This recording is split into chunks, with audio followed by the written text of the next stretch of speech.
Hello everyone. आज इस class में हम वेक्टर्स शुरू करने जा रहे हैं। वेक्टर्स एक बहुत ही ज़्यादा इंपॉर्टेंट चैप्टर है। ये बेसिक्स बनाता है हमारे फिजिक्स के, और इसके जो कॉन्सेप्ट्स हैं वो पूरी 11th की फिजिक्स और 12th की फिजिक्स में भी अप्लाई होते हैं। 12th की फिजिक्स में भी कई सारे ऐसे क्वेश्चंस होते हैं जिनका कॉन्सेप्ट, अगर आप जिनमें वेक्टर्स का कॉन्सेप्ट अप्लाई करके आप क्वेश्चंस को करते हो तो बहुत ही कम टाइम में आप क्वेश्चन को जल्दी कर लोगे और सही कर लोगे। ठीक है, तो इस चैप्टर को शुरू करने से पहले आपको क्या करना है, समीक्षा दक्ष यूट्यूब चैनल को सब्सक्राइब करना है, वीडियो को लाइक करना है और शेयर करना है। और इस क्लास के जो नोट्स हैं वो आपको समीक्षा दक्ष नीट गाइड टेलीग्राम पर जो चैनल है वहां पर आपको मिल जाएंगे, तो उसको जाके फॉलो कर लेना है।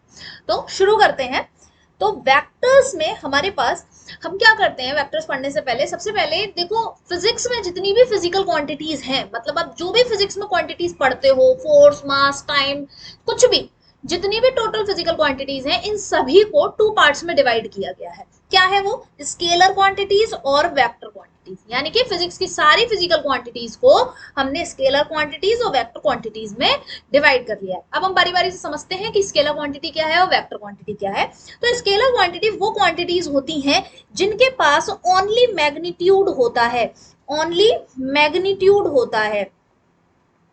इसका मतलब ये है कि अगर हम इन क्वांटिटीज को डिस्क्राइब कर रहे हैं या कहीं पर भी एक्सप्लेन कर रहे हैं तो हमें सिर्फ और सिर्फ मैग्नीट्यूड बताने की जरूरत होती है। तो ओनली मैग्नीट्यूड, जैसे मैं एग्जांपल के लिए अगर मैं कहूं कि मास, तो मास के बारे में अगर मैं बात करूं तो मास के लिए मैं ऐसे लिख सकती हूँ 4 किलोग्राम। ये चीज मास लिख दिया मैंने, पीछे यूनिट लगाई है। ठीक है, तो अब एक बात बताओ, ये 4 जो है दिस इज द मैग्नीट्यूड। क्या कभी हमें ऐसा बताना पड़ता है, कभी ऐसा होता है कि 4 किलोग्राम इन ईस्ट डायरेक्शन, या फिर अगर मैं कहूं कि वेस्ट डायरेक्शन में जाएंगे तो बदल जाएगा कि 4 किलोग्राम वेस्ट डायरेक्शन में नहीं रहेगा। तो ईस्ट डायरेक्शन में अगर मैं, ये ईस्ट है और इस साइड वेस्ट है, तो इधर भी 4 रहेगा, इधर भी 4 रहेगा। मतलब मास कभी भी डायरेक्शन की वजह से बदलता तो है नहीं। इसीलिए हम क्या कह रहे हैं कि हमें मास को डिफाइन करने के लिए, मास के बारे में बताने के लिए डायरेक्शन को बताने की जरूरत नहीं है।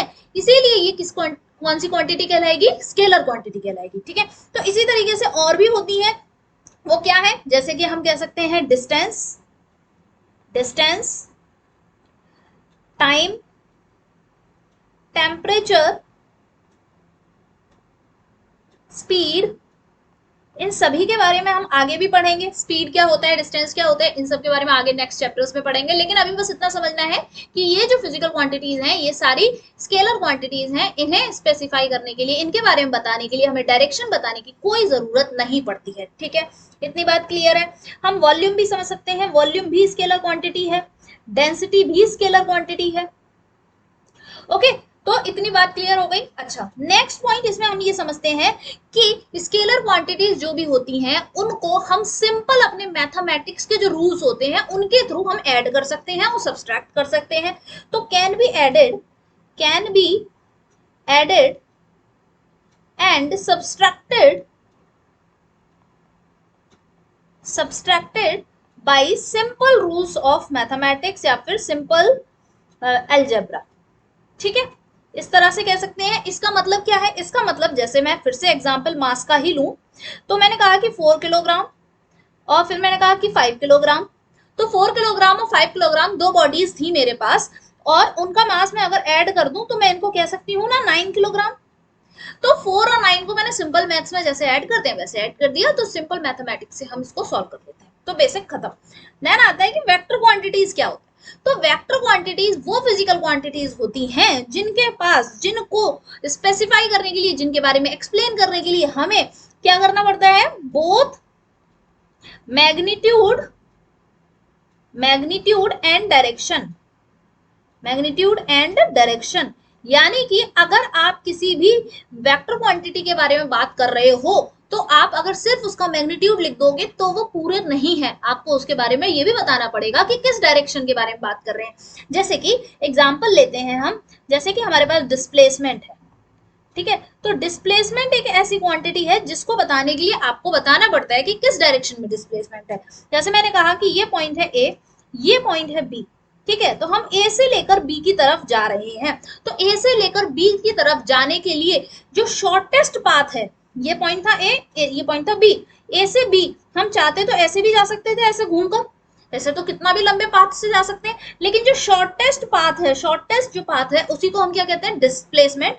और किधर से किधर जा रहे हैं, ए से बी, तो हम मैंने डायरेक्शन बता दी ना कि ए से बी की तरफ, तो ये चीज क्या बोल रहा है कि ये चीज डिस्प्लेसमेंट हो गई, ठीक है। तो ये चीज क्या हो चुकी है, डिस्प्लेसमेंट।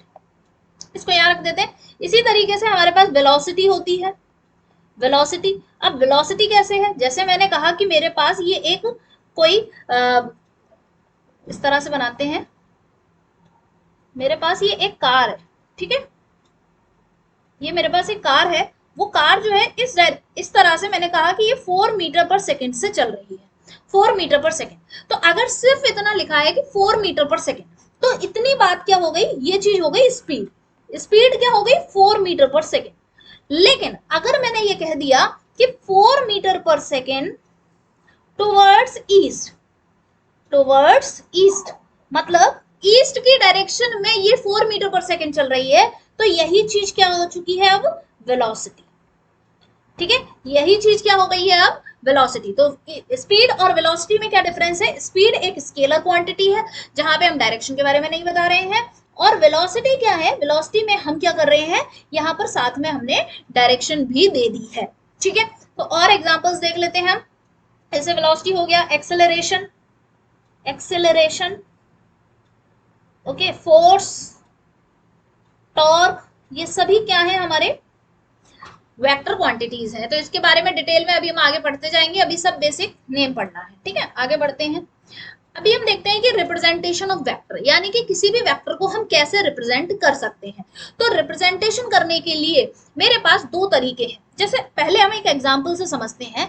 मैंने कहा कि ये हमारे पास एक कार है, ठीक है, ये एक कार है, ओके। ये कार जो है वो इस डायरेक्शन में, मैंने कहा कि ये 5 मीटर पर सेकंड से चल रही है, ठीक है, टुवर्ड्स ईस्ट, टुवर्ड्स ईस्ट।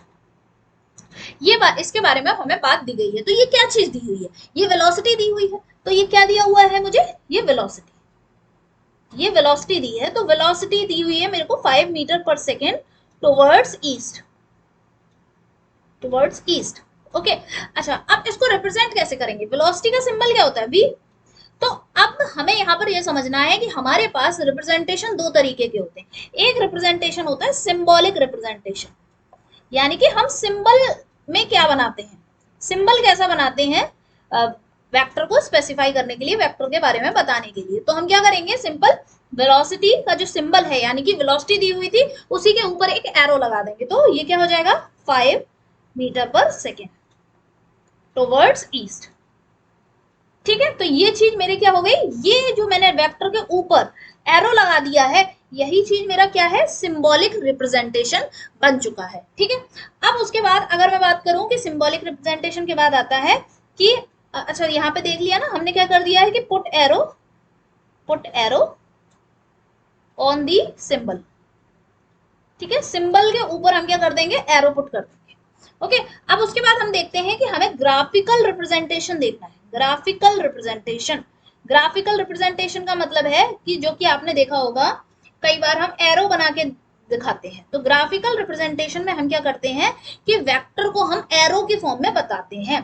तो vector as arrow, vector as arrow, arrow का मतलब समझते हो, तीर जैसा होता है जो, ठीक है। जैसे कि मैंने कहा कि इस तरह से मैंने ये बना दिया वेक्टर एरो की तरह। तो ये चीज क्या है, इधर पीछे क्या है, ये टेल है, ठीक है, ये क्या है, हेड है।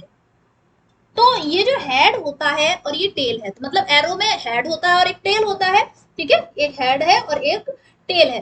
तो यही हमारा क्या है, वेक्टर का रिप्रेजेंटेशन है। यानी कि हम कोई भी वेक्टर है, मतलब ये जो स्पीड लिखी थी, देखो तुम एक इस चीज को समझ सकते हो, मैंने यहाँ पर भी तो एक एरो बनाया था। ये चीज क्या बोल रहा है, ये कह रहा है कि इधर की तरफ इसकी वेलोसिटी है कितनी, 5 मीटर पर सेकेंड। तो यानी कि कहीं ना कहीं एरो क्यों बनाते हैं, ये बताने के लिए कि ये जो वेक्टर क्वांटिटी है, ये डायरेक्शन है इसके पास, और डायरेक्शन बताने के लिए मुझे कोई तो एरो चाहिए होगा। एरो क्यों होता है, एरो का काम ही क्या है, डायरेक्शन बताना। तो ये जो हेड होता है वो किसके अलोंग होना चाहिए, हेड अलोंग क्या कर रहा होता है, ये टेलिंग द डायरेक्शन ऑफ, या फिर हम कह सकते हैं along the direction of physical quantity, ठीक है, along the direction of physical quantity. मतलब जिस डायरेक्शन में है उसी डायरेक्शन में हम क्या करेंगे, इसका हेड रखेंगे। क्लियर है, फिजिकल क्वांटिटी। तो इतनी बात समझ में आ गई कि किस तरीके से हम सिंबॉलिक रिप्रेजेंटेशन देते हैं और किस तरीके से हम ग्राफिकल रिप्रेजेंटेशन देते हैं। ये बिल्कुल बेसिक्स है, इनको क्लियर होना हमारे माइंड में जरूरी है। अगर जब तक ये क्लियर नहीं होता है तब तक हम कंफ्यूजन में रहते हैं। ठीक है, अब बात आती है कि हम किसी भी वेक्टर के मैग्नीट्यूड को किस तरह रिप्रेजेंट करते हैं। तो तुमने ये तो समझ लिया कि इस तरीके से मैंने ये लिख दिया कि ये वेक्टर हो गया ये 5 मीटर पर सेकेंड। मैंने अभी स्पीड के बारे में बात की थी, जो 5 मीटर पर सेकेंड टुवर्ड्स ईस्ट, ऐसे करके मैंने ये क्या दिया था, क्या था ये, वेलोसिटी थी। क्या था ये, वेलोसिटी। लेकिन अगर मैं कहूं कि इसका मैग्नीट्यूड कैसे लिखेंगे, तो ऑब्वियसली मैग्नीट्यूड क्या है इसमें, ये वाला जो पार्ट है यही चीज तो मैग्नीट्यूड है। तो इसका रिप्रेजेंटेशन मैं कैसे करूंगी, तो इसका रिप्रेजेंटेशन करने के लिए ये जो वेक्टर था, इस वेक्टर को प्रॉपरली या तो दो मॉड में बंद कर देते हैं, यानी कि एक और दो लाइन इस तरह से बना देते हैं, या फिर हम इसको सिंपल इसके ऊपर से एरो हटा देते हैं। तो ये क्या हो जाता है, magnitude of the vector, magnitude of vector. ठीक है, तो ये हमारे वेक्टर का मैग्नीट्यूड हो चुका है। क्लियर है, बस इसी तरीके से हम रिप्रेजेंट करते हैं। ये रिप्रेजेंटेशन मैं इसलिए बता रही हूँ क्योंकि ये ही रिप्रेजेंटेशन आते हैं, कई बार ये क्लियर नहीं होते हैं स्टूडेंट्स को, है ना। ये इस तरह से हमने वेक्टर रिप्रेजेंट किया है, फिर उसके बाद हमने इस तरह से दो लाइन उसके पास खींच दी है, तो ये क्या हो गया है, मैग्नीट्यूड बन चुका है। यानी कि ये सिर्फ इसके बारे में बात करें, अब ये डायरेक्शन नहीं ले रहे हैं, मतलब जब हम ये बात कर रहे हैं तो हम इसके बारे में बात नहीं कर रहे हैं। ठीक है, अच्छा आगे बढ़ते हैं। Angle between two vectors, angle between two vectors मतलब कोई भी दो वेक्टर्स है मेरे पास, अब मैं क्या करूंगी, सिर्फ एरो के फॉर्म में बनाऊंगी। ठीक है, क्योंकि हम किसी भी वेक्टर को क्या कर सकते हैं, एरो की तरह दिखा सकते हैं। क्यों, क्योंकि वेक्टर के पास डायरेक्शन होती है। ठीक है, तो एरो की तरह हम दिखा सकते हैं। मैंने कहा कि मेरे पास एक वेक्टर ये है। ठीक है, उसके बाद हमने कहा कि हमारे पास एक वेक्टर ये है। तो देखो एक चीज समझो, तो मैंने कहा कि हमारे पास देखो ये वाला वेक्टर हो गया ए वेक्टर, ये वाला वेक्टर है बी वेक्टर। ठीक है, तो मैंने कहा कि ये वाला एंगल जो है वो इसके बीच में 120 डिग्री एंगल बन रहा है। ठीक है, तो इन दोनों के बीच का एंगल क्या होगा, what is the angle between these two vectors, यानी कि वेक्टर ए और वेक्टर बी के बीच का एंगल क्या होगा।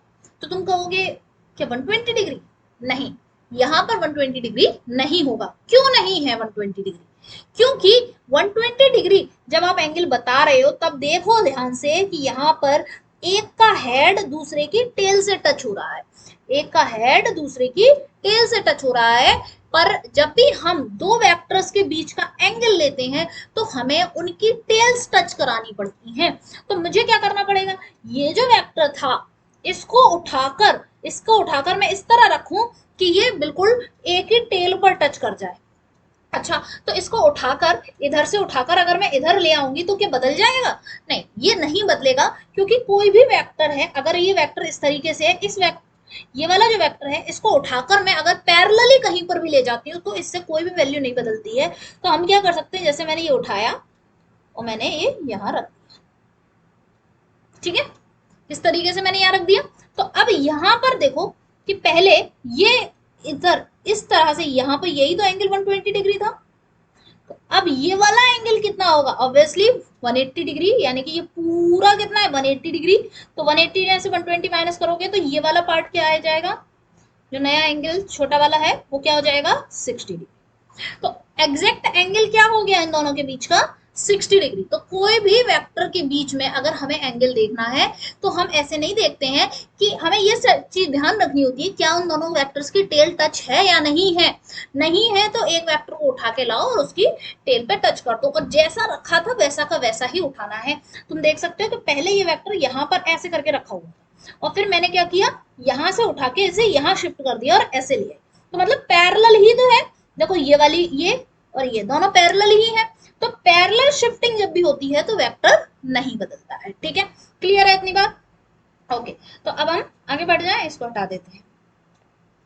तो वेक्टर्स कब हम देखने होते हैं, तो हम क्या देखेंगे कि एंगल बिटवीन टू वेक्टर्स क्या होता है, एंगल विल बी कंसीडर्ड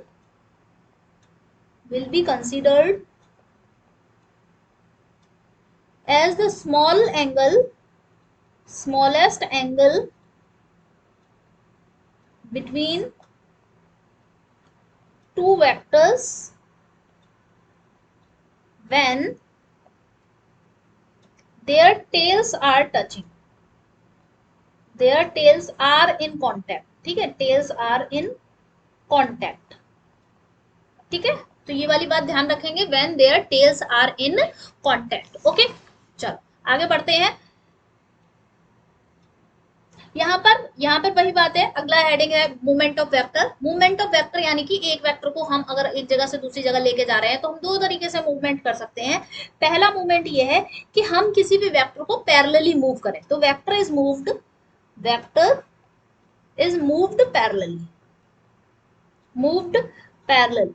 तो यानी कि पैरेलल अगर मूव करते हैं तो no change in vector, no change, ठीक है, कोई चेंज नहीं आता है। इसका मतलब ये है कि जैसे कि मेरे पास पहले वेक्टर क्या था, ये वाला एक वेक्टर था, ठीक है, ये वेक्टर था और ये हॉरिजॉन्टल लाइन है, ठीक है। तो मैंने क्या किया है, इसको उठाकर अगर मैं बिल्कुल इसी के पैरेलल लाइन पर ही लेके जाऊं, जैसे मैंने इसकी पैरेलल लाइन ये वाली ड्रॉ कर, ये वाली इस तरह से मैंने इसकी पैरेलल लाइन ड्रॉ कर दी। अब तुम देख सकते हो कि ये वाली लाइन और ये वाली लाइन पैरेलल है, ठीक है। या फिर मैं कहूं कि यहां पर ये पैरेलल लाइन है, ये वाली लाइन, ठीक है। तो ये लाइंस जो हैं हम बना रहे हैं, ये वाली लाइन, ये वाली दोनों लाइंस क्या है, पैरेलल है। तो यानी कि अगर मैं इस वेक्टर को उठाकर इसके ऊपर रख भी देती हूँ तो कोई चेंज आएगा, नहीं आएगा। इस वेक्टर को उठाकर यहाँ इसके ऊपर इस वाली लाइन पर रख देती हूँ तो कोई चेंज आएगा, नहीं आएगा, ठीक है। तो इस तरीके से मूव करना कि पैरेलल लाइन के पैरेलली ही रख देने, इस पर कोई भी चेंज नहीं आता है, ठीक है। या फिर ऐसे रख दूं तो भी कोई चेंज नहीं आएगा, ठीक है। तो along the same line, along the same line या फिर पैरेलल, देखो ये, या फिर पैरेलल, पैरेलल मूव करते हैं तो फिर कोई चेंजमेंट नहीं आता है। क्लियर है इतनी बात? चलो अब तो आई थिंक समझ में आ चुका होगा, तो हम इसको उठा के वापस से यही रख देते हैं। क्लियर? दूसरा क्या है, दूसरा पॉइंट है कि अगर हम वेक्टर को मूव कराते हैं by an angle, vector is rotated, यानी कि वेक्टर को रोटेट कराते हैं, वेक्टर इज रोटेटेड, रोटेटेड। तो वेक्टर को अगर हम रोटेट कराते हैं तो क्या होगा, obviously by some angle, by some angle, कुछ ना कुछ एंगल से रोटेट कराएंगे। अगर रोटेट करा दिया, रोटेट कैसे करा दिया भाई, रोटेट कैसे करा देंगे, अब रोटेट ऐसे करा देंगे जैसे कि मेरे पास ये एक वेक्टर था, ये हॉरिजॉन्टल लाइन ले लेते हैं, ठीक है। तो पहले वेक्टर ऐसे था, फिर उसके बाद इसको रोटेट करा के ऐसे ले लिया, यानी कि यही वेक्टर पहले ऐसे इसके साथ अल्फा एंगल बना रहा था, ठीक है। अब हमने क्या किया, इसको उठा के रोटेट करा के ऐसे ले गए और अब ये एंगल बना ले लग गया बीटा एंगल, ठीक है। तो अब जब इसे रोटेट करा दिया है तो ये फर्स्ट था, फर्स्ट कंडीशन, ये सेकंड कंडीशन। तो अब क्या होगा, obviously vector will change, vector will change, तो वेक्टर क्या हो जाएगा, चेंज हो जाएगा, ठीक है। तो यहां पर क्यों, क्योंकि डायरेक्शन बदल गई, देखो ये इधर इसकी डायरेक्शन ये है और इस ब्लू वाले की डायरेक्शन क्या है, अलग है, तो दोनों की डायरेक्शन बदल गई। वेक्टर है क्या, वेक्टर तो भाई ऐसा है जिसके पास दो चीजें हैं, मैग्नीट्यूड और डायरेक्शन, मैग्नीट्यूड और डायरेक्शन। जैसे हम लोग होते हैं ना, हमारे नाम में दो कंपोनेंट होते हैं, जैसे मैं कहूँ समीक्षा दक्ष, तो दो कंपोनेंट हो गए ना, समीक्षा दक्ष, जैसे नेम होता है और सरनेम होता है, दो चीजें होती है। उसी तरीके से अगर कोई भी एक चीज बदलेगी, अगर किसी का सरनेम बदल जाए, नाम समीक्षा ही रहा है, पीछे सरनेम बदल जाए, तो फिर तो बदल जाएगा ना, ये किसी और के लिए नाम हो जाएगा। तो वही चीज है कि यहाँ पर देखो इस तरह से डायरेक्शन है, इसकी डायरेक्शन यहाँ है। यहाँ पर क्यों नहीं चेंज हुआ, क्योंकि देखो यही डायरेक्शन है, ये सारी लाइंस जो है ये सब पैरेलल है और इन सब की डायरेक्शन क्या है, सेम डायरेक्शन, ठीक है। तो सेम पैरेलली अगर मूव करते हैं तो डायरेक्शन चेंज नहीं होती है, ठीक है। तो ये बहुत बेसिक बेसिक सी बातें हैं, ठीक है, इनको ध्यान रखना है, एक बार सुन लोगे तो इतना ही काफी रहता है। अब हम देखते हैं कि टाइप्स ऑफ वेक्टर्स क्या है, क्या पढ़ेंगे हम, टाइप्स ऑफ वेक्टर्स। तो टाइप्स ऑफ वेक्टर्स पढ़ने के लिए सबसे पहला आता है इक्वल वेक्टर्स, यानी कि इक्वल वेक्टर्स, इक्वल नाम से ही समझ में आ रहा है कि इक्वल वेक्टर माने कि जो वेक्टर्स इक्वल होंगे। पर अच्छा एक बात बताओ, वेक्टर में क्या क्या चीजें थी, वेक्टर में दो चीजें थी, मैग्नीट्यूड और डायरेक्शन, तो दोनों ही सेम होने चाहिए। तो इक्वल वेक्टर्स में क्या होगा कि वेक्टर्स यानी कि two vectors having magnitude, magnitude भी सेम होगा इसका, और डायरेक्शन भी सेम होगी, मैग्नीट्यूड एंड डायरेक्शन भी सेम होगी। इसका मतलब क्या है? इसका मतलब ये है कि अगर मैंने ये इस तरह से ये एक वेक्टर बनाया और फिर ये एक और बनाया, ठीक है, तो दोनों ही वेक्टर्स क्या हो गए हैं, ये देखो सेम डायरेक्शन में हो गए। एरो, एरो क्या बताता है? डायरेक्शन बताता है, इस तरफ है इन दोनों का, ठीक है। और इनकी लेंथ, हाँ मैंने अभी भी बताया, जब हम ग्राफिकल फॉर्म में रिप्रेजेंट करते हैं, मतलब इस तरह से एरो के फॉर्म में किसी भी वेक्टर को रिप्रेजेंट करते हैं, तो ये जो एरो की लेंथ होती है, ये कहीं ना कहीं हमें कंपेयर करने में मदद करती है कि अगर कोई दो एरो हैं, उनकी लेंथ बराबर है, तो यानी कि इनका मैग्नीट्यूड बराबर है, ठीक है। अगर मैं इसको थोड़ा सा बड़ा कर दूं और इसको इतना ही रहने दूं, तो इसका मतलब ये वाला वेक्टर क्या है, बड़ा है, और ये वाला वेक्टर छोटा है, किसमें? मैग्नीट्यूड में, ठीक है। ये वाले वेक्टर का मैग्नीट्यूड बड़ा हो जाएगा। तो यानी कि लेंथ ऑफ वेक्टर, जो length of arrow of the vector किस लिए बताता है, ये हमें जो मैग्नीट्यूड है उसको कंपेयर करने में हेल्प करता है। क्लियर है इतनी बात? तो इक्वल वेक्टर्स क्या होते हैं? जिनका मैग्नीट्यूड और डायरेक्शन दोनों सेम होने चाहिए, ये नहीं कहना है कि सिर्फ डायरेक्शन सेम हो, ठीक है। अच्छा, पैरेलल वेक्टर्स क्या होते हैं? पैरेलल वेक्टर्स क्या होते हैं? जिसमें जिसमें मैग्नीट्यूड मैग्नीट्यूड तो सेम हो सकता है, सेम और डिफर, मतलब मैग्नीट्यूड सेम हो भी सकता है और अलग भी हो सकता है, बट डायरेक्शन क्या होनी चाहिए भाई? डायरेक्शन तो सेम ही होनी चाहिए, तभी तो पैरेलल हो पाएंगे। तो हम कैसे बनाएंगे दो पैरेलल वेक्टर्स को? देखो इस तरह से, एक ये ले लिया और ये ले लिया, देखो दोनों पैरेलल दिखाई दे रहे हैं, लेकिन मैग्नीट्यूड अलग है। कैसे पता कर रहे हो मैग्नीट्यूड अलग है? क्योंकि ये लंबा है, ये छोटा है। तो यानी कि मतलब मैं ये नहीं कह सकती कि यहां से यहां तक तुमने ये मेजर कर लिया कि भाई ये 2 मीटर और ये 4 मीटर, क्या ये सच में 2 मीटर की लेंथ है? नहीं ना, मतलब एग्जैक्ट लेंथ नहीं बताता है, बस कंपेयर करने के लिए हेल्प करता है, कोई भी वेक्टर क्वांटिटी के मैग्नीट्यूड को कंपेयर करने के लिए। इस ये लंबा है, इससे पता चल रहा है कि ये वेक्टर बड़ा है, ठीक है। ये जिस भी क्वांटिटी के लिए बात करे जा रही होगी, उसका मैग्नीट्यूड बड़ा है और ये वाला मैग्नीट्यूड कम है, ठीक है। अच्छा, मैग्नीट्यूड अलग हो गए, तो यानी कि ये हम कह सकते हैं सेम मैग्नीट्यूड वाले भी तो हो सकते हैं पैरेलल वेक्टर। हाँ जी बिल्कुल। तो इसका मतलब ये भी पता चल गया मुझे कि अगर कोई इक्वल वेक्टर्स हैं, तो इक्वल वेक्टर्स तो पैरेलल वेक्टर्स होंगे ही होंगे, लेकिन सारे पैरेलल वेक्टर्स इक्वल वेक्टर नहीं हो सकते। पता है, ऐसी चीजों से असर्शन रीजन बन जाते हैं। हम सोचते हैं कि असर्शन रीजन के लिए क्या करें, एक्चुअली असर्शन रीजन के लिए आप थ्योरी अच्छे से पढ़ें।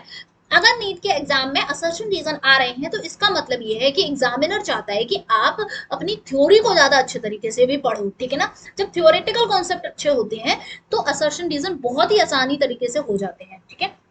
अच्छा, अब हम पढ़ते हैं कि एंटी पैरेलल वेक्टर क्या होता है। एंटी पैरेलल मतलब पैरेलल का उल्टा। तो यानी कि अब इसमें कंडीशन क्या रहेगी? इसमें कंडीशन ये रहेगी कि मैग्नीट्यूड मैग्नीट्यूड तो भाई वही बात है कि सेम हो सकता है और अलग भी हो सकता है, डिफर भी हो सकता है, मतलब अलग हो सकता है, ठीक है। बट डायरेक्शन क्या होगी? डायरेक्शन, भाई डायरेक्शन तो अपोजिट होगी। अपोजिट, अपोजिट का मतलब, अपोजिट का मतलब है थीटा जो हो रहा होगा दो वेक्टर्स के बीच में, यानी कि एंगल्स जो हो रहा होगा वो क्या होगा? 180 डिग्री। अच्छा, इसमें कितना हो रहा होगा? थीटा जो होगा वो 0 डिग्री हो रहा होगा, है ना, क्योंकि सेम डायरेक्शन में तो 0 डिग्री होता है। अच्छा, इसके बारे में इसके दो वेक्टर्स बना के देखते हैं। तो एक वेक्टर ये बन गया, एक वेक्टर ये बन गया। ये दोनों क्या है? अपोजिट डायरेक्शन है, ठीक है। अब तुम कहोगे कि अरे मैं तो इसके बीच का एंगल ही नहीं पता चल रहा, तो इसको उठा के इधर रख लो ना। देखो, ये उठा के यहाँ रखोगे, तो अब देखो इन दोनों के बीच का एंगल, इन दोनों के बीच का एंगल ये 180 डिग्री हो गया, ठीक है। तो अपोजिट हो गए, क्लियर है। तो अपोजिट है, सेम भी हो सकते हैं, सेम मैग्नीट्यूड वाले भी हम कर सकते हैं। जैसे कि सेम मैग्नीट्यूड वाले हम कैसे कर लें? जैसे ये हो गया और एग्जैक्टली ऐसा ही मैं यहाँ बना दूँ। तो सेम मैग्नीट्यूड होने पर भी अपोजिट डायरेक्शन है, तो एंटी पैरेलल, ठीक है। अब आते हैं एक्सियल वेक्टर्स क्या होते हैं। तो एक्सियल वेक्टर्स जो होते हैं, एक्सियल वेक्टर्स का मतलब होता है वो किसी भी एक्सिस के अलोंग। एक्सिस किसकी होगी? कोई भी सर्कुलर सी चीज होगी, उसी की तो एक्सिस होगी। अच्छा, ये कैसे होता है? तो तुम्हें सबसे पहली बात कि vectors vectors which which represent rotational effect, अब सर्कुलर सी चीज तो जब ही आएगी ना, कोई भी सर्कुलर का मतलब है गोल गोल गोल गोल वाली बात तो जब ही आएगी ना, जो रोटेशनल मोशन होगा, मतलब रोटेट हो रही होगी कोई चीज। तो हम क्या करेंगे, देखो जैसे हमारे पास एंगुलर वेलोसिटी हम पढ़ते हैं, हम क्या टर्म पढ़ते हैं, एंगुलर वेलोसिटी। तो मैंने कहा कि कोई बॉडी है वो इस तरह से गोल गोल घूम रही है, ठीक है, कोई बॉडी है ये, वो क्या कर रही है, ऐसे करके ये घूम रही है ऐसे, ठीक है। तो हमें तो भाई उसकी ये लीनियर वेलोसिटी दिखाई दे रही होगी, तो लीनियर वेलोसिटी तो उसकी इस तरह से ही होगी, लेकिन ये जो वेलोसिटी है ये इस तरह से घूम रही है, तो इसकी वजह से एंगुलर वेलोसिटी इसमें जो जनरेट होगी, तो एंगुलर वेलोसिटी जो है वो इसकी एक्सिस के अलोंग होगी। किसके अलोंग होगी, एक्सिस के अलोंग होगा, यानी कि एंगुलर वेलोसिटी जो कि वेक्टर है वो किसके अलोंग होता है, एक्सिस के अलोंग होता है। तो इसी तरह से हम इसके एग्जांपल में लिख सकते हैं कि एंगुलर वेलोसिटी, एंगुलर वेलोसिटी, ठीक है, अभी और अच्छे से डिटेल में आगे पढ़ोगे, ठीक है। एंगुलर वेलोसिटी, एंगुलर, एंगुलर, ठीक है, एंगुलर एक्सेलरेशन, ठीक है, angular acceleration, angular angular momentum, torque, ये सभी क्या होते हैं, एक्सिस के अलोंग होते हैं इनके, ठीक है। इसी तरीके से हम इसका फिगर बनाते हैं गोल गोल। ये तो लीनियर मूवमेंट, लीनियर जो है, लीनियर क्या है, वेलोसिटी। अभी लीनियर और एंगुलर का जो है डिफरेंस वो आगे पढ़ोगे फिजिक्स, तब और अच्छे से समझ में आ जाएगा। बस अभी इतना ध्यान रखो कि एक्सियल वेक्टर्स वो वेक्टर्स होते हैं जो अलोंग द एक्सिस एक्ट करते हैं, एंड यहाँ पे लिख सकते हैं and, act along the axis, act along axis, ठीक है, ठीक है, act along the axis act करते हैं, जिसके example angular velocity, angular acceleration, torque, ये सब है, ठीक है। चलो आगे बढ़े, आगे बढ़ते हैं। तो हमने देखा कि हमारे पास है कोलिनियर वेक्टर। कोलिनियर वेक्टर से मतलब क्या होता है, को मतलब सेम, लीनियर मतलब लाइन। तो कोलिनियर वेक्टर का मतलब होता है ऐसे वेक्टर्स जो सेम लाइन के अलोंग एक्ट करते हो। कई बार क्वेश्चन जब आते हैं तो उनमें यही वर्ड्स लिखे होते हैं, तो जब भी हम, अगर हम ये वर्ड्स नहीं समझ पाएंगे तो फिर क्या होगा। अब देखो हम ऑब्वियसली गलत कर देंगे ना क्वेश्चन को, तो पहले ही समझ लो कोलिनियर मतलब क्या होता है कि सेम लाइन के अलोंग एक्ट करते हैं, act along same line, act along same line, ठीक है। तो सेम लाइन के अलोंग एक्ट करते हैं, तो मैं कैसे वेक्टर बना सकती हूँ, ये एक वेक्टर ये हो गया, तो दूसरा वेक्टर ये हो गया। तो ये अगर मैं इन दोनों के नाम लिख दूं, ये ए वेक्टर, ये बी वेक्टर, ठीक है। ए वेक्टर और बी वेक्टर क्या हो गए, सेम लाइन के अलोंग एक्ट कर रहे हैं। अच्छा, पिछले में भी हमने जो वेक्टर्स बनाए इनके भी नाम लिख देते हैं, ए वेक्टर, बी वेक्टर, ये मैंने कहा पी वेक्टर, ये क्यू वेक्टर, यहाँ पे लिख देते हैं ए वेक्टर और ये बी वेक्टर, ये पी वेक्टर और ये क्यू वेक्टर, ये ए और ये बी, ठीक है। तो नाम दे देते हैं, नाम तब नहीं लिखा था। अच्छा, अब आता है जीरो वेक्टर। तो what is zero vector, zero vector का मतलब ये है कि जीरो वेक्टर यानी कि जिसका मैग्नीट्यूड जीरो हो, तो हैव जीरो मैग्नीट्यूड। तो जीरो मैग्नीट्यूड, ऐसा वेक्टर जिसका मैग्नीट्यूड क्या हो, जीरो हो। इसका दूसरा नाम क्या होता है, also known as, also known as null vector. इसको नल वेक्टर भी बोलते हैं, बस ये टर्म याद रखना है कि नल वेक्टर किसे बोला जाता है, ठीक है। अच्छा, फिर आता है कोप्लेनर वेक्टर।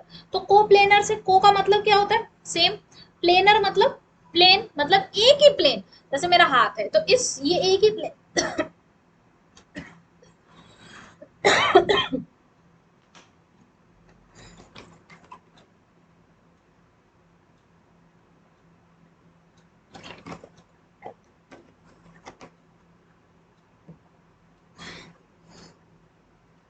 कोप्लेनर वेक्टर यानी कि ये एक ही प्लेन में एक्ट कर रहे हैं जो वेक्टर्स, यानी कि अगर ये एक प्लेन है, मेरा हाथ है वो एक ही प्लेन में है, तो जो वेक्टर इस पे ड्रॉ करूं, इधर करूं, ये सारे क्या होंगे, वो सारे एक ही प्लेन में होंगे। जैसे अगर मैं इस कॉपी पे ड्रॉ करूंगी तो वो सारे वेक्टर्स एक ही प्लेन में होंगे, ठीक है। तो अगर अलग अलग प्लेन कैसे हो सकता है, जैसे मैंने एक हाथ मैंने ये ले लिया और एक हाथ ऐसे रख लिया, तो ये वाला प्लेन क्या हो गया, ये एक्स और वाई।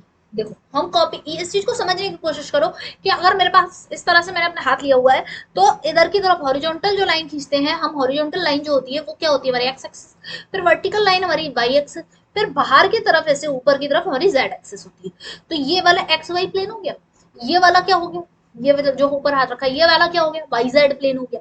तो एक प्लेन में, इस प्लेन में कोई भी वेक्टर बना लो, छोटा लंबा बड़ा कैसा भी, किसी भी डायरेक्शन, डायरेक्शन कुछ भी हो, मैग्नीट्यूड कुछ भी हो, बट प्लेन सेम है, तो इसका मतलब क्या है कि कोप्लेनर वेक्टर हो गया। ठीक है, अगर एक वेक्टर तुमने इस हाथ पे बनाया, एक वेक्टर इस हाथ पे बनाया, तो ये दोनों क्या हो गए, जैसे मैं अगर तुम्हें समझाऊं, तो एक वेक्टर मैंने ऐसे लिया और एक वेक्टर ऐसे लिया, तो ये दोनों कोप्लेनर नहीं है, क्योंकि एक ये वाला वेक्टर जो है वो इस प्लेन में है और ये वाला वेक्टर जो है वो इस प्लेन में है। ठीक है, प्लेन का डिफरेंस समझ रहे हो। तो कोई भी मैं इस कॉपी पर इस चीज को इतना अच्छे से रिप्रेजेंट नहीं कर सकती, इसीलिए इस तरह से हाथों से करके समझाया है। तो कोप्लेनर का मतलब होता है कि two vectors lie in same plane.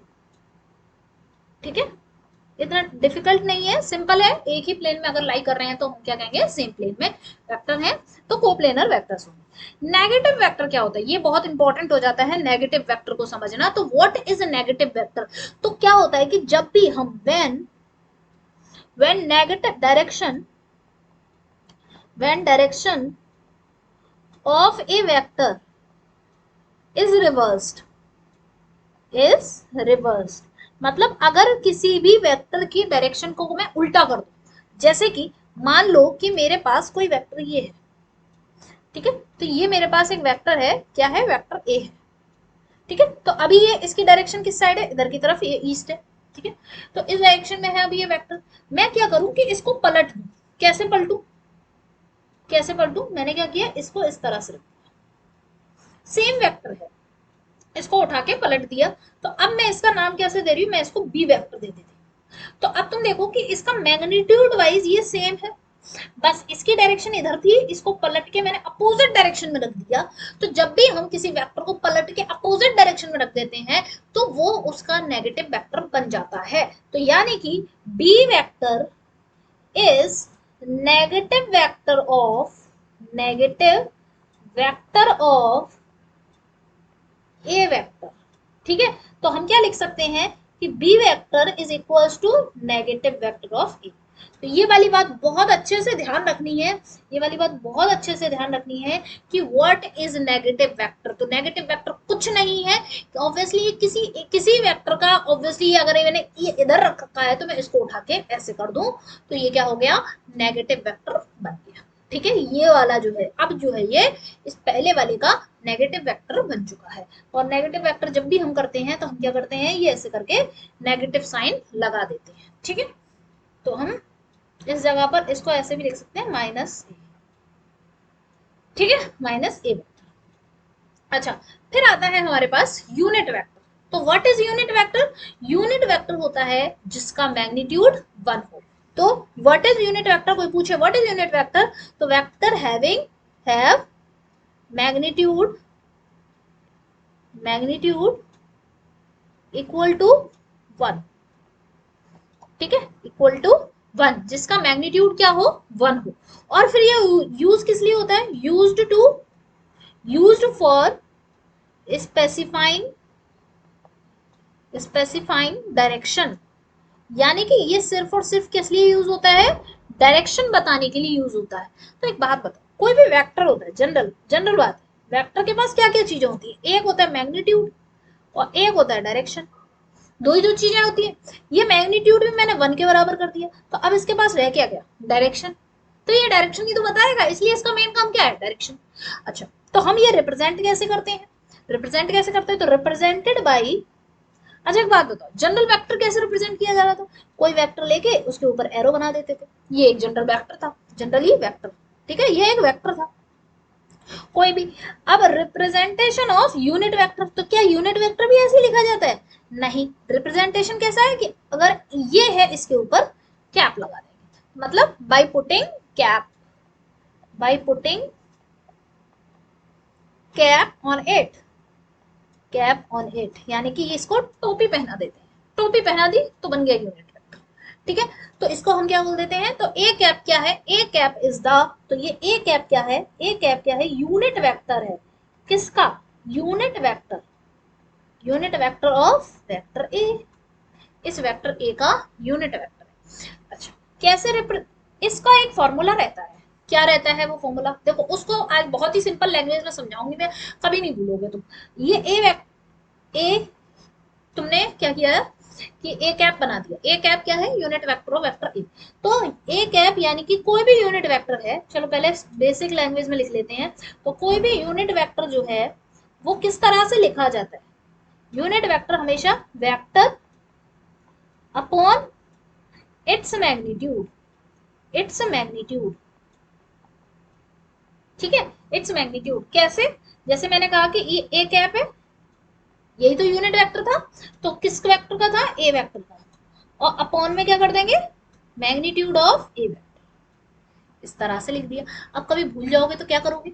अब तुम्हें पता है मैं कैसे याद रखती थी? मैं ऐसे याद रखती थी, जैसे ऊपर क्या लिखा है? वेक्टर।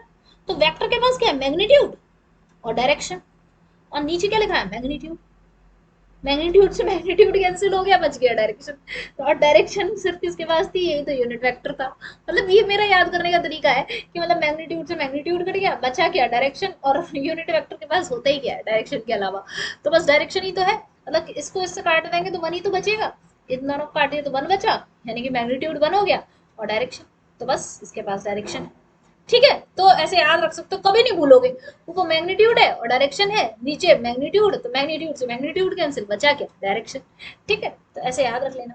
तो ये काफी इंपॉर्टेंट है, यूनिट वेक्टर बहुत ज्यादा यूज होगा, बहुत ज्यादा। ठीक है, तो magnitude, sorry, unit vector equals to vector divided by its magnitude. ठीक है, चलो अभी हम आगे बढ़ते हैं।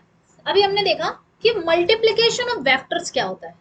मतलब अगर कोई भी वेक्टर है, उसमें अगर मैं किसी अगर कोई वेक्टर है उसमें अगर मैं किसी नंबर का मल्टीप्लाई कर दूं या डिवाइड कर दूं तो क्या इफेक्ट पड़ेगा? जैसे कि मेरे पास क्या हुआ कि एक वेक्टर है,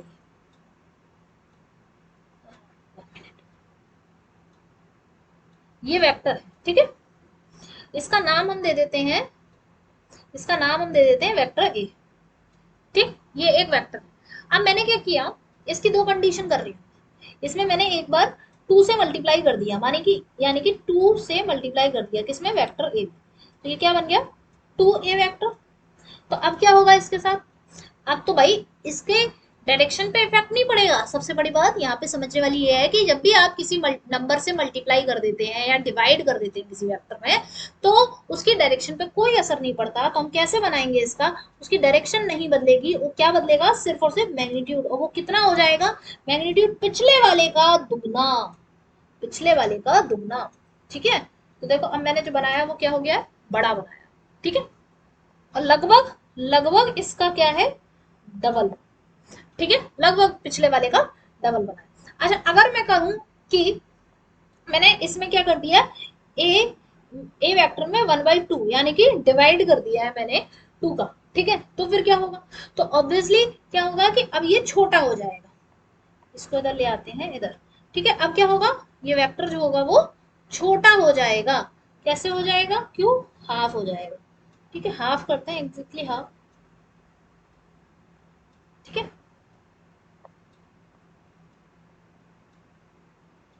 तो हमारे पास जो वेक्टर आया है ये क्या हो गया? ए बाई टू वेक्टर। तो जब भी हम मल्टीप्लाई या डिवीजन करते हैं, तो no effect on direction, direction पे इफेक्ट नहीं आता है। ये बातें लिख रही हूँ, ये असर्शन रीजन बन सकते हैं, इस बात का ध्यान रखना। इसीलिए मैं थियोरेटिकल पार्ट को भी साथ में लेकर चल रही हूँ। ठीक है, no effect on direction, only magnitude will change, magnitude will change. सिर्फ क्या होगा? मैग्नीट्यूड बदलेगा। क्लियर है इतनी बात? मैग्नीट्यूड बदलेगा। ठीक, आगे बढ़ते हैं। अब मल्टीप्लीकेशन एंड डिवीजन देख लिया। तो मल्टीप्लीकेशन एंड डिवीजन से क्या होता है? डायरेक्शन पे चेंज नहीं आता है और सिर्फ मैग्नीट्यूड बदलता है। तो अगर मैं कहूं कि if if if a vector is multiplied by four, then its direction will be changed. बताओ ये स्टेटमेंट सही है या गलत? ये स्टेटमेंट भी आ सकता है। मतलब मेरा कहने का मतलब ये है कि नीट के एग्जाम में अब क्वेश्चन टफ नहीं पूछते हैं, वो क्वेश्चन सिंपल पूछते हैं।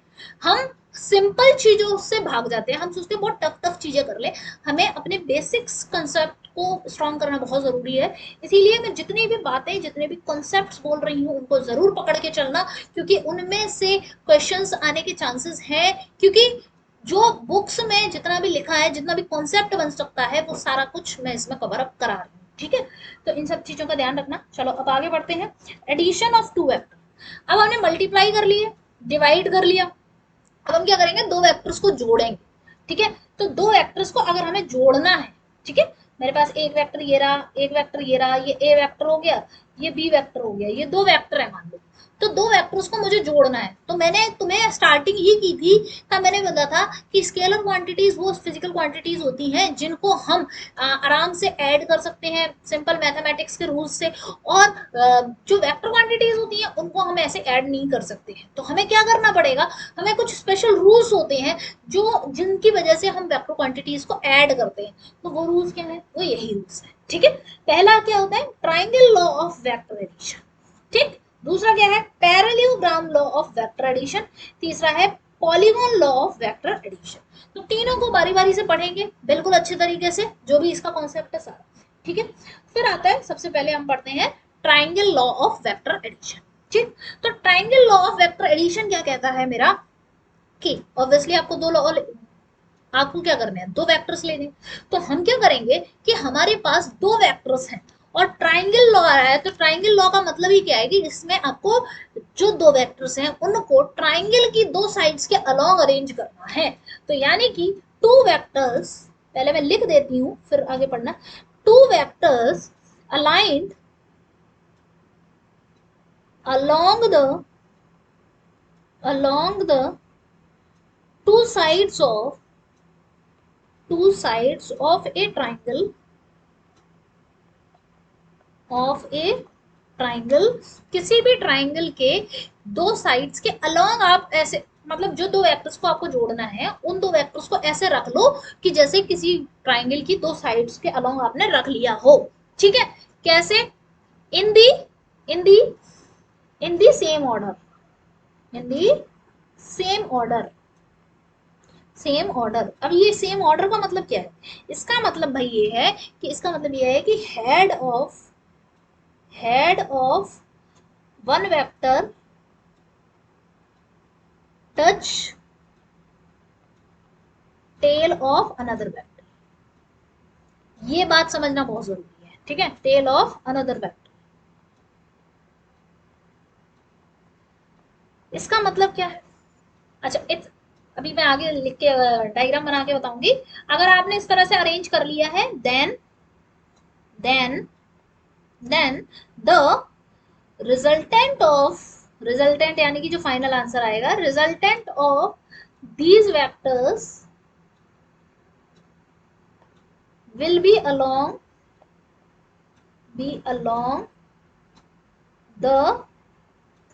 be along the third side of the triangle। ठीक है, तो अब हम मान लेते हैं कि हमारे पास क्या है, दो वेक्टर्स हैं। मैंने कहा कि एक वेक्टर ये रहा और एक वेक्टर ये रहा। ये इस तरह से मेरे पास क्या है, दो वेक्टर, ए वेक्टर और ये बी वेक्टर। ठीक है, ए वेक्टर और बी वेक्टर, ये दो वेक्टर्स हैं मेरे पास इस तरह से। तो मुझे क्या करना है, पहली बात इस तरह से अरेंज करना है इनको, दोनों वेक्टर्स को दोनों साइड्स के अलोंग लगाना है ट्राइंगल की, पर कैसे, एक का हेड दूसरे की टेल को टच कर रहा हो। तो हम क्या करेंगे, इस वेक्टर को उठा के इस तरह रख लेंगे, ये रख लिया। तो एक का हेड दूसरे की टेल को टच कर रहा है कि नहीं कर रहा है, एक का हेड दूसरे की टेल को टच कर रहा है। और क्या ये दो साइड्स हो गई, हाँ एक साइड ये हो गई, दूसरी साइड ये हो गई। तो तीसरी साइड कैसी बनेगी, ऐसी ही तो बनेगी, है ना। तीसरी साइड ये होगी, ये वाली। ठीक है, देखो अब ये जो दो वेक्टर्स थे जिनको जोड़ना है, ये दोनों सेम ऑर्डर में हो गए कि नहीं हो गए, सेम ऑर्डर में हो गए। ठीक है, अब इनको, ये जो तीसरी साइड होगी इसके अलोंग क्या आ जाएगा, रिजल्टेंट आ जाएगा। तो रिजल्टेंट कैसे बना देंगे हम, तीसरी साइड के अलोंग। ठीक है, तो रिजल्टेंट हमारा कैसे जाएगा, तीसरी साइड के अलोंग। पर ये नहीं करना है कि इसको सेम ऑर्डर में नहीं करना है, ये ऐसे बन रहा है, ये ऐसे बन रहा है, इसको वापस से ऐसे नहीं करना है, इस तरह से क्लोज नहीं करना है। ये दोनों ही सिर्फ सेम ऑर्डर में होने चाहिए। ये वाला कैसे रहेगा, अपोजिट जाएगा, यानी कि बिगिनिंग से ही शुरू होगा। ठीक है,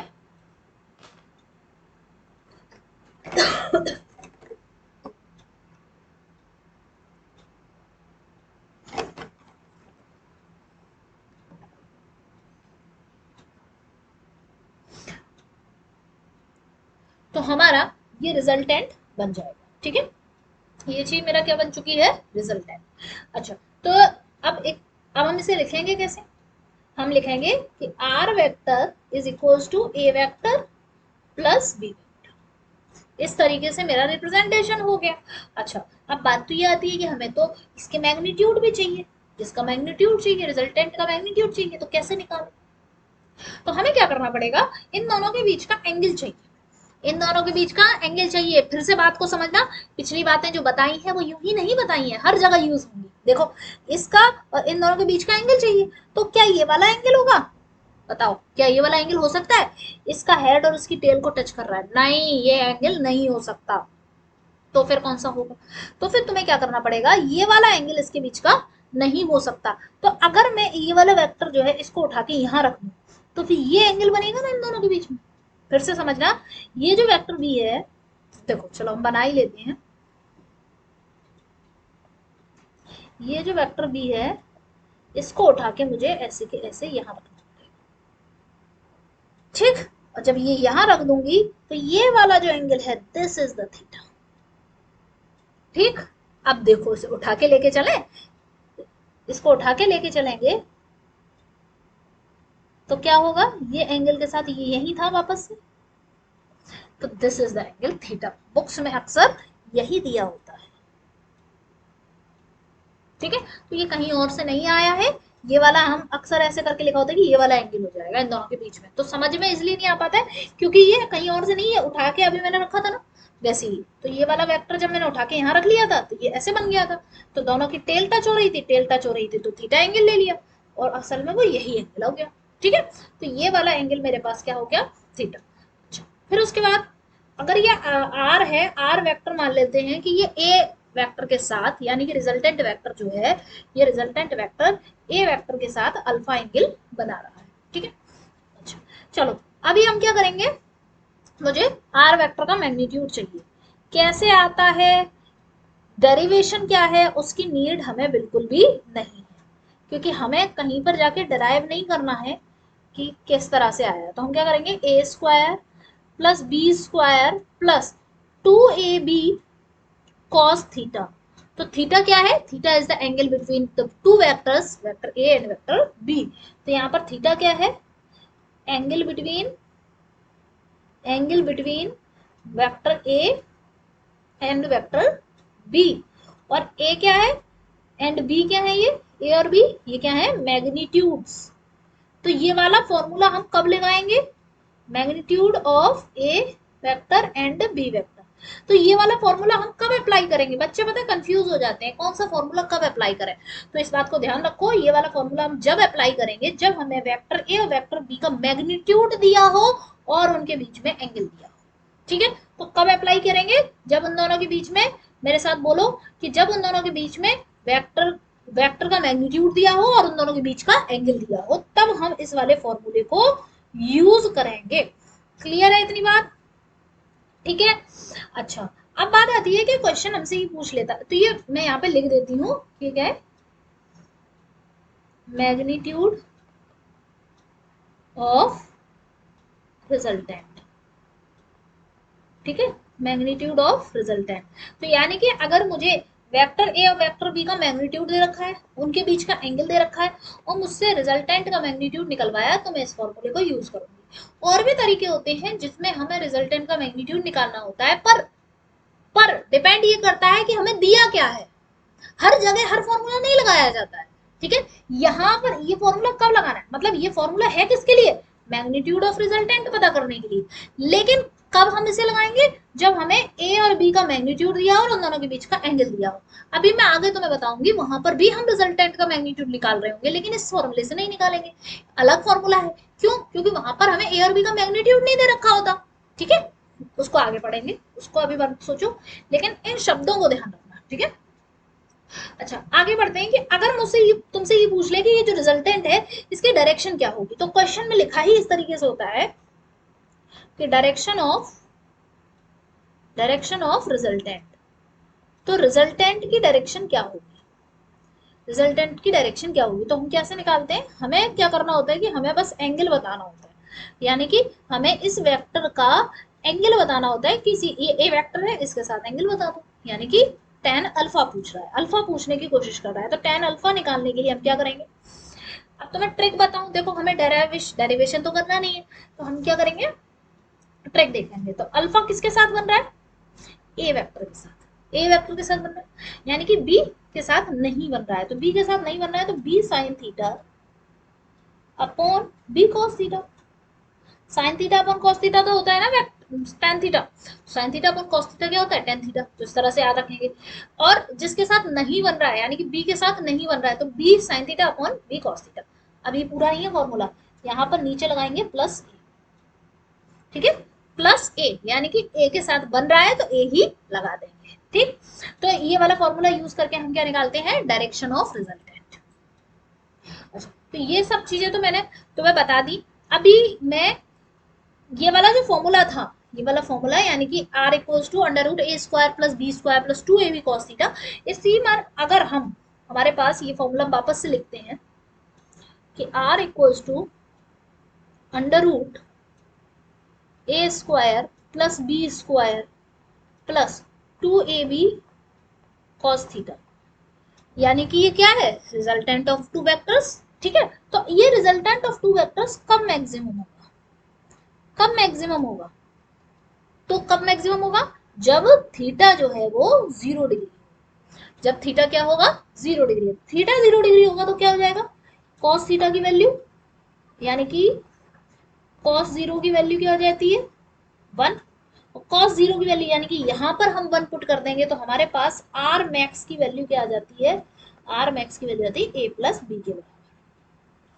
ठीक है।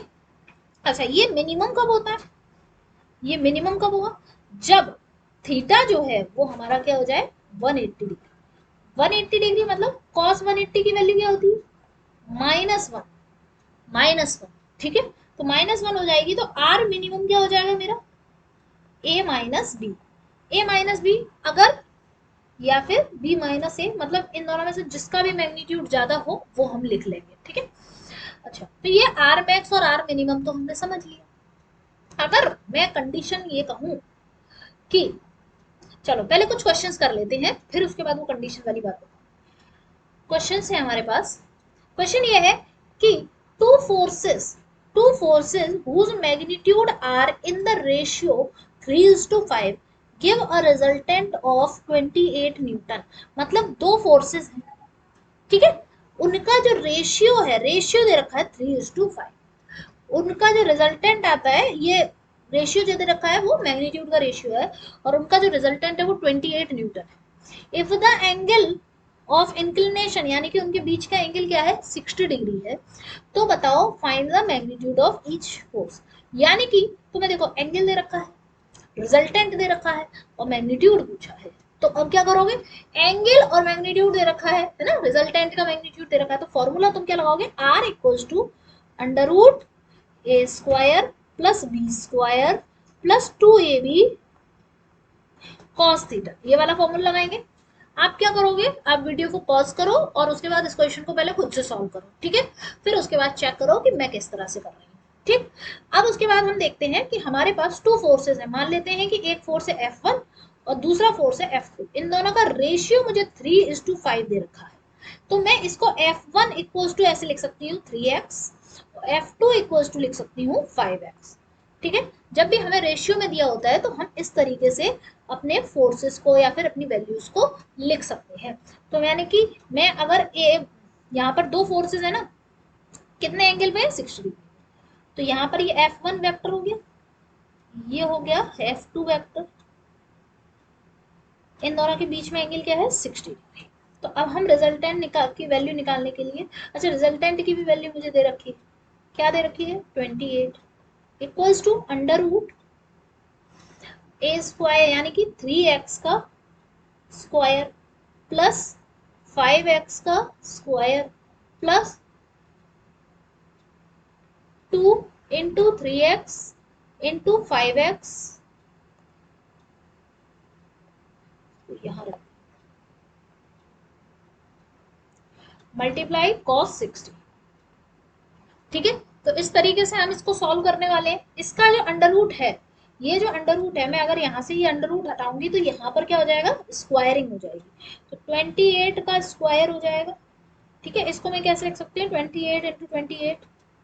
इस साइड यहाँ पर क्या हो गया, 9x² प्लस 25x² प्लस ये सब देखो 3 और 5, 5 3 तो 15 × 2 यानी कि 30x², 30x² और cos 60 की वैल्यू हमारी 1/2। ओके, तो अब यहाँ से देख सकते हैं, 2 से ये 30 काट दूंगी मैं 15 बार, तो मुझे यहाँ पे क्या मिला, 9 + 25 और ये 15, तो 9 और 25 और 15 मेरे पास क्या हो जाएगा 25 और 15, यानी कि 25 और 15 10 40 हो गया, 40 + 49x², 49x² और यहाँ 28 × 28 रहने दो। देखो अभी मैंने 28 और 28 का मल्टीप्लाई नहीं किया, क्यों, क्योंकि अभी क्यों फालतू में मैं अपना स्क्वायर रूट करने में, स्क्वायरिंग करने में टाइम वेस्ट करूँ। तो अब देख सकते हो x² इक्वल्स टू क्या आ रहा है, x² इक्वल्स टू आ रहा है 28 × 28/49। तो अगर मैं x इक्वल्स टू लिखूँ तो क्या हो जाएगा, 28/49 किसका स्क्वायर होता है, 7 का स्क्वायर, 7, तो ये क्या हो गया 4। तो x की वैल्यू क्या आ गई 4, तो बहुत सिंपल तरीके से आ गया, कोई भी हार्ड कैलकुलेशन नहीं करनी पड़ी हमें। तो x की वैल्यू 4 आ गई, तो F1 जो मैंने 3x लिखा था वो क्या हो जाएगा 3 × 4 यानी कि 12 न्यूटन, और F2 जो मैंने 5x लिखा था वो क्या हो जाएगा 5 × 4 यानी कि 20 न्यूटन। क्लियर है, इस तरीके से किस तरह से हमने कैलकुलेशन करनी है, किस तरह से हमें कहाँ मल्टीप्लाई करना चाहिए कहाँ नहीं करना चाहिए, है ना। इसीलिए मैंने ये सब चीज करके दिखाई है, खुद ही तुम्हारे सामने किया है, कुछ भी पहले से सॉल्व नहीं है, इसीलिए सामने कर रही हूँ मैं, ताकि तुम्हें भी ये पता चल सके कि एकदम फर्स्ट रिफ्लेक्स में हम क्वेश्चन की कैलकुलेशन किस तरह करते हैं। ठीक है, चलो आगे बढ़ते हैं क्वेश्चन में। नेक्स्ट क्वेश्चन है हमारे पास, एक बॉय है, वॉक्स 4 मीटर टुवर्ड्स ईस्ट, मतलब 4 मीटर वो ईस्ट की तरफ चलता है, 3 मीटर साउथ की तरफ चलता है, तो आपको डिस्प्लेसमेंट बताना है। ये क्वेश्चन बहुत ही अच्छा क्वेश्चन है, इसको समझते हैं। इससे पहले आपको ये पता होना चाहिए कि ईस्ट वेस्ट नॉर्थ साउथ कहाँ होता है। तो देखो, आपको मैं याद कर रहा हूँ कि ये इस तरह से हमारा इंडिया का ऐसे करके होता है ना, इंडिया का, इससे कभी भूलोगे नहीं, ऐसे करके होता है इंडिया का लगभग लगभग, है ना। और इधर की तरफ नीचे की तरफ केरल वगैरह होता है ना, तो हम कहते हैं ना कि ये साउथ के लोग हैं, ऐसा बोलते हैं ना, साउथ से हैं ये, तो नीचे साउथ है, तो ऊपर वाला ऑब्वियसली नॉर्थ हो जाएगा, है ना। उसके बाद इस साइड क्या होता है, इधर ईस्ट होता है, इधर वेस्ट होता है। अब ये याद करना पड़ेगा। या फिर ऐसे कह सकते हो कि अगर तुमने देखा हो पूरा, तो इंडिया के इस साइड ही अमेरिका वगैरह ये सब है, और हम कहते हैं ना कि इधर से वेस्टर्न कल्चर है इस साइड। तो ये सब तो थोड़ा याद करने का तरीका है, ताकि लॉन्ग टर्म मेमोरी में बना रहे, मैं भूल जाती थी हमेशा, है ना। तो इधर ये नॉर्थ हो गया, ये साउथ हो गया, ये ईस्ट हो गया और ये वेस्ट हो गया।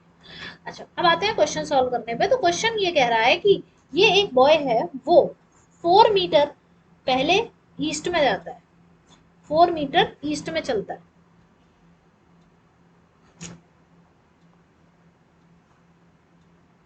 इस तरह से इसने 4 मीटर ईस्ट में चला, फिर उसके बाद साउथ में चला गया, ऐसे ही तो चला होगा, 3 मीटर साउथ में चला गया। तो डिस्प्लेसमेंट कैसे निकालें, तो तुम्हें क्या करना है, ये दो वेक्टर हो गए, एक ईस्ट की तरफ एक वेस्ट की तरफ, ठीक है। तो डिस्प्लेसमेंट एक वेक्टर क्वांटिटी है, तो वेक्टर क्वांटिटी है, तो हम क्या करेंगे, इन दोनों को साथ में रखेंगे। सबसे बड़ी चीज हमें क्या करनी होती है, इन दोनों को हमें क्या करना है, इनकी टेल्स ऐड कर लेनी है, इनकी टेल्स ऐड कर लेनी है, तो हमने इनकी टेल्स ऐड कर ली है। अब मुझे इनका क्या करना है, फाइनल रिजल्टेंट निकाल देना है, यानी कि ये एक थ्री 3 और 4 मैग्नीट्यूड वाले ये दो वेक्टर्स जो हैं, ये दोनों वेक्टर्स 90 डिग्री के एंगल पर रखे हुए हैं, ये दोनों वेक्टर्स 90 डिग्री के एंगल पर रखे हुए हैं। अब इनका मुझे क्या करना है, रिजल्टेंट निकालना है। तो रिजल्टेंट निकालने के लिए मैं क्या करूंगी, देखो फिर बड़ा सा बना देती हूँ कुछ फिगर, ये हो गया, ये हो गया, ठीक है। तो अभी हम देखते हैं, सीधा बना है ना, थोड़ा सा टेढ़ा हो गया आई थिंक,